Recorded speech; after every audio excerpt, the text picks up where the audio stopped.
This week's Tuesday Tidbits, we're going to be talking about bedwetting. Okay, bedwetting can be a big thing, a big topic for a lot of parents and their kids.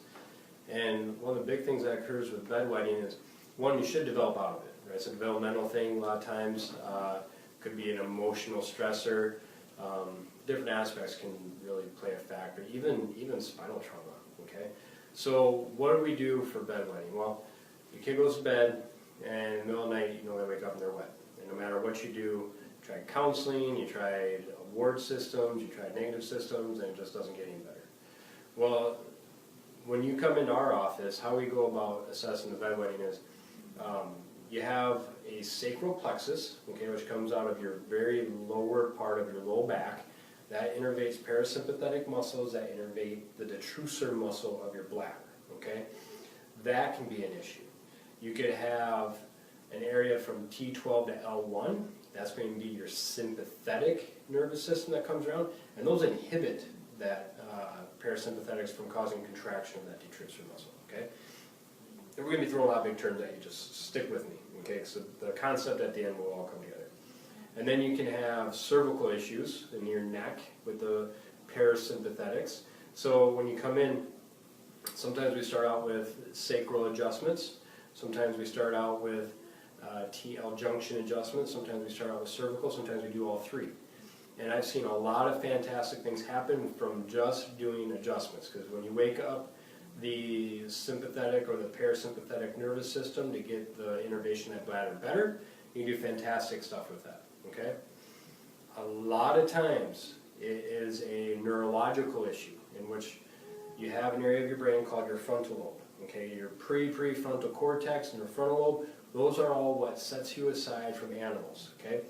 And that frontal lobe will come down and it'll inhibit the release of our urine throughout the day and even at night. Okay? That's where when you have issues controlling your bladder during the day and then especially at night. So if your frontal lobe isn't firing off as high as it should, okay, and you can control your bladder in the day, but then at night when you sleep, that frontal lobe shuts way down, okay? Now you've just lost a lot of the inhibitory control of your bladder, and now you lose your urine, okay? So what do we do with that? We figure out which frontal lobe isn't firing off, okay? It could be a right, could be a left, and then we start to stimulate those, okay? We start to figure out which eye exercises, which neurological exercises, which physical activity wakes up that frontal lobe. We raise up the neuronal activity of that, and then a lot of times we can start to see improvement in the bedwetting, all right? So, what do you do at home? Well, at home, one aspect that you can do is you take away the pull-up. Okay, this is from a pediatric counselor that I know down in Omaha. Take away the pull-up, and you start to measure the bedwetting spot. Okay, and you make them do all the laundry. Anytime they wet the bed, they have to do the laundry. But you measure the bedwetting spot, and as that spot gets smaller, you reward them. Okay, and that can be somewhat of an effective way to try and get that bedwetting stopped. Dairy, ice cream, those types of things are big factors with bedwetting. Cut out the ice cream, especially before bed. I've had some people have success with not having anything to drink like after 7 o'clock. Okay, that can somewhat have control of that. That's not necessarily solving the problem, but it can help control that. Okay, so no dairy, no ice cream. If you're having a major issue with that, see if that makes a difference. Reward system, and then control the water intake after 6 or 7 o'clock. Okay, 3 things at home you can do right now. Or you come in, go to a functional neurologist, see what type of neuronal input they have for the parasympathetics coming out of the sacrum, the cervical spine, the sympathetics out of the TL junction.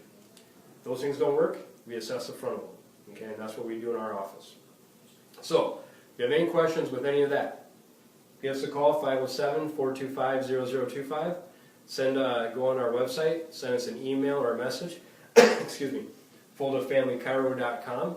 We love to hear from you. We always love feedback. If you have any questions on any other topics, please just let us know.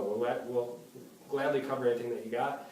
Next week, I think we're going to be talking about specific shoulder injuries and the different things that we can do for that. All right, you guys have a great rest of your week. We'll see you next week.